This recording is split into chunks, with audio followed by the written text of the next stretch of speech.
जी पार्श्वभूमी जाती धर्माची नाही, ती कार्यकर्त्याच्या खरं तर सामान्य माणसाच्या विचाराची आहे।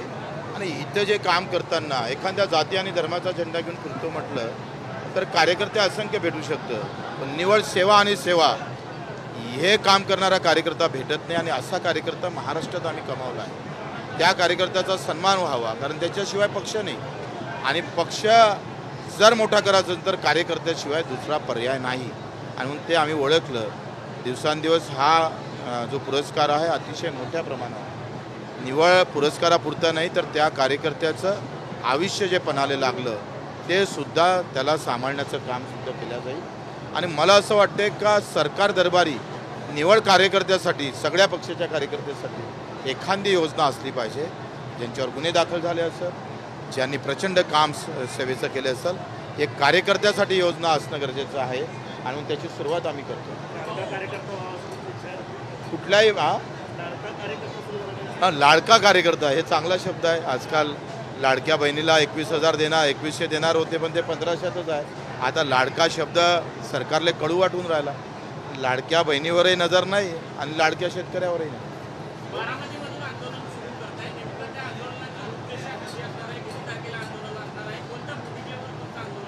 आम्ही सांगितलं का कर्जमाफी असेल, दिव्यांगांचं 6,000 रुपये मानधन असणार, त्यांनी जे काही संकल्प केला होता भाजपचा का हमी भावाला जे काही हमीभाव आहे त्याला 20% आम्ही अधिकचं अनुदान देईल, म्हणजे बोनस देऊ, त्याही पूर्तता त्यांनी केली पाहिजे। मच्छीमार आहे, मेंढपाळ आहे आणि मजूर आहे। मजुरासाठी एकही योजना सध्या नाही। शेती मजूर, शेतात काम करणाऱ्या मजुरासाठी, म्हणजे गावात जर शेतकरी मरण पावला अपघाताने त्याला पैसे मिळतं, पण मजुराला ते भेटत नाही। पण मजुराचं एक स्वतंत्र महामंडळ असलं पाहिजे आणि युवकांना जेथपर्यंत रोजगार नाही तोपर्यंत भत्ता दिला पाहिजे। या मागणीसाठी आम्ही बारामतीवरून त्याची सुरुवात करतो, कारण अर्थ खातं बारामतीत आहे। आणि म्हणून ते म्हणतात अर्थ नाही आहे, तर त्यांना आम्ही सांगतोय अर्थ कसा निर्माण केला जातं। आणि आमच्याजवळून घेतलेले पैसे किमान आम्हाला परत जरी केले तरी आमचं सगळ्यांचं कर्ज माफ होऊ शकतं। 35-40 हजार कोटी फक्त पाहिजे आणि 35-40 हजार कोटी रुपये कर्जमाफीसाठी आणि दिव्यांगाच्या मानधनासाठी जास्तीत जास्त 1,000 कोटीची गरज आहे। हे मेजर मागणीसाठी जास्त पैशाची गरज नाही, पण सरकार का नाही म्हणतं याच्यासाठी हे आंदोलन आहे। 2 जूनला हे आंदोलन सुरू होईल। 2 जूनला, 3 जूनला आम्ही 2 जूनला रात्री आमचं सकाळी सभा 4-5 वाजता सभा बारामतीत होईल। तिथून आम्ही रात्री मुक्काम करणार आहे अहिल्यादेवी होळकरांच्या गावात।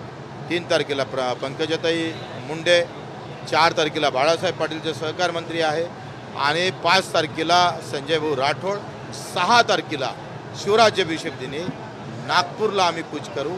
तिथं आमचं मुक्कामी आंदोलन राहील, ते देवेंद्रजी फडणवीस यांच्या घरासमोर। ताट त्यांनी वाजवायला लावलं तर कोरोनात जाण्यासाठी, पण यांना बुद्धी यासाठी आम्ही ताट वाजवणार आहोत। त्यांनी जे बोललं त्याची आठवण व्हावी, कारण ते विसरले। सध्या त्यांनी केलेला संकल्प पूर्ण विसरलेला आहे।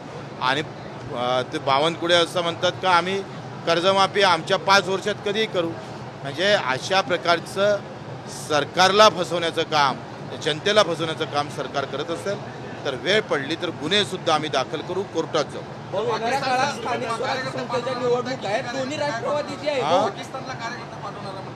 माझं असं मत आहे का आता जर एवढ्या सगळा प्रकार होतं आणि नेहमी पाकिस्तानचा वार सुरू असते तर त्याच्यासाठी कायमचं दुखणं बंद केलं पाहिजे। जसं इंदिरा गांधीनं बांगलादेश वेगळा काढला तसा पाकिस्तानच भारतात घ्यावा। त्यासाठी जर तुम्हाला सैनिक कमी पडत असेल तर प्रहारचा कार्यकर्त्यांनी स्वतः बच्चू कडू तयार आहे। दोन्ही राष्ट्रवादी जे आहेत ते एकत्र येणार असल्याची चर्चा आहे। तुमची संघटना कशी पाहते याकडे? नाही, कोणी एकत्र आले तर जनतेचं काय भलं होणार आहे, ते त्यांचं भलं होणार आहे। आणि राष्ट्रवादी कधी अलग होती? मला एक सांगा, पवार साहेब आणि अजितदादा अलग होते असं शक्य आहे का हो? ते एकत्रच होते। आता फक्त ते मीडियावर नव्हते किंवा लोकांसमोर नव्हते, तसे ते एकत्रच होते। आणि यांना एकत्र झालं काय आणि हे समोर आले काय, सामान्य माणसावर काय फरक पडणार आहे?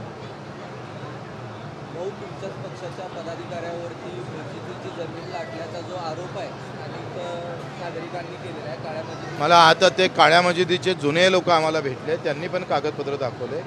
काही ठिकाणी त्यांनी बेपत्ता लिहिलेला आहे, ते लोक जिवंत आहे, पण त्याच्या रेकॉर्डवर बेपत्ता दाखवले। जे लोक भेटले ते काही चुकीचं सांगत आहे एकंदरीत प्रथम दर्शनी असं दिसतंय आणि कोर्टात केस चालू आहे। तिथं त्यांनी लढावं.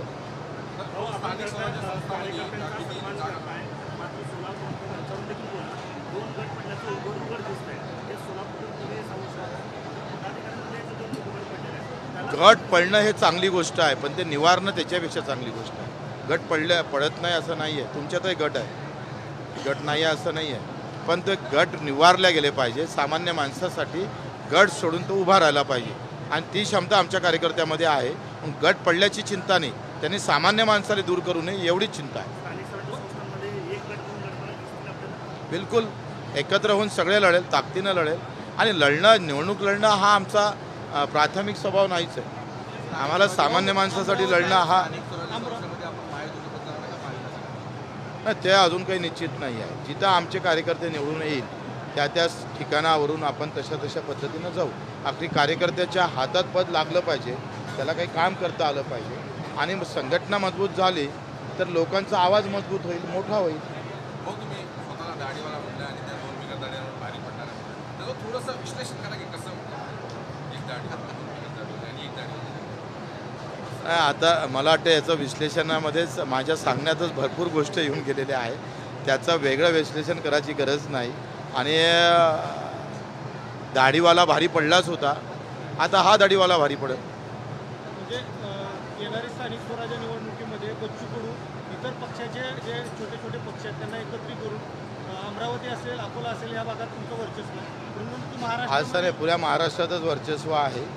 आम्ही सोलापूरमध्ये सुद्धा, मी सांगतोय, सोलापूर असेल, लातूर असेल, आता आमची लातूरमध्ये नगरपालिका आहे, पूर्ण सत्ता आमच्याजवळ आहे साकूरला.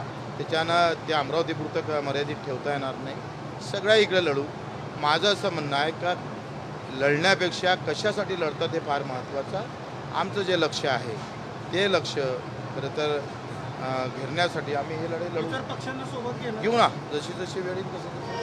सकाळी जे आहे ना, संजय राऊत यांनी प्रसिद्धीमध्ये म्हटलं आहे, डोनाल्ड ट्रम्प यांनी पाकिस्तान युद्धामध्ये याच्यामध्ये नाव खुपसून आहे, ते काही सरपंच नाही आहे, आमच्या युद्धामध्ये त्यांनी नाक खुपसून आहे असं त्यांनी म्हटलं आहे. तुमचं काय म्हणणं? नाही, आता हा मोठा खरं तर चिंतेचा विषय आहे. युद्ध पाकिस्तान आणि भारताचं होतं आणि ते अतिरेक्याच्या संदर्भात होतं. ते काश्मीरच्या संबंधित नव्हतंच. मुळात अतिरेक्याने वार केला, त्याच्यावर हा वार झाला आणि म्हणजे हा विषय ट्रम्प काश्मीरवर घेऊन जात असत.